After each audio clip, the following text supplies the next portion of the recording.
Congratulations! Ang ganda na ng sugar mo. Discontinue yung medication. Di ba every other day na tayo? Ako, every other day. Okay, we can discontinue your medication sa sugar. Then we'll still, every 3 months, repeat FBS, HbA1c, Beta C. Okay po. Okay. Nag-improve yung ano mo yung albumin.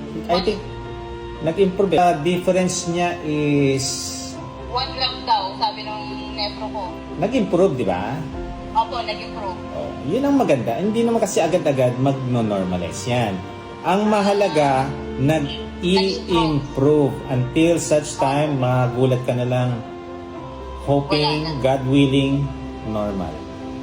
Okay? Nasa tao ang gawa, nasa Diyos ang awa pa rin yan. Okay? Amen. So, prayer lang ang kailangan. And syempre, gagawin mo lahat para maging healthy ang ating katawan. Tawa. Ang mahalaga, continue pa rin, low carb, be strict. Opo. Proud na proud ako. Imagine mo 12 noon nagpapaaraw. Ako lang yata yung pasyente kong 12 noon nagpapaaraw.